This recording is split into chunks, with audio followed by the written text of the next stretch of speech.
Hello, church. It's Pastor Mike. As we continue on in Holy Week this week, I wanted to share just an observation and an idea with you from John chapter 13. John chapter 13 is well known and it is almost always read and celebrated, and in many traditions, um, followed this week, as it is where Jesus washes the disciples' feet.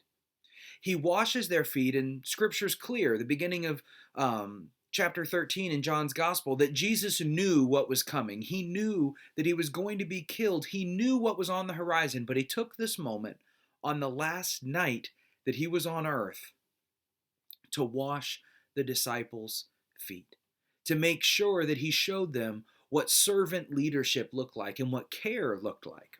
But one thing that sometimes we can forget when we read that is just whose feet he washed. We know it was the disciples gathered together, but one of those 12 was Judas, the very one who would betray him.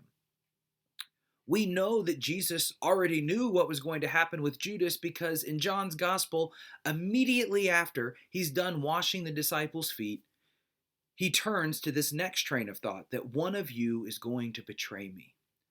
And he knew which one it was, which tells me Jesus sat there and washed the feet of Judas, knowing that he was going to be betrayed by him, knowing that it was going to lead to his death, knowing that all of these things were going to happen, but still he chose to wash his feet.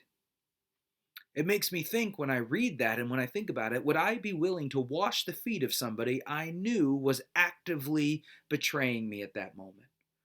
Would I sneer? Would I do a bad job? Would I throw the towel and the water at them and say, wash your own feet after what you're planning to do to me? But that wasn't how Jesus dealt with it.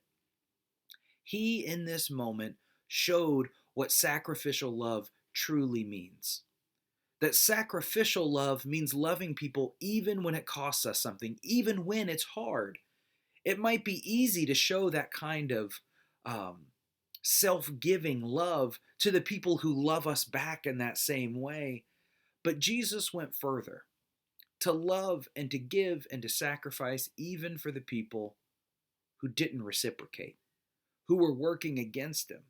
And it's that same spirit that led him as he was hanging on the cross to say, Father, forgive them. They know not what they do, to seek mercy and forgiveness for his assailants, his accusers, his tormentors, and his crucifiers, to ask that God would look on them with love and with mercy because they didn't realize the extent of what they were doing.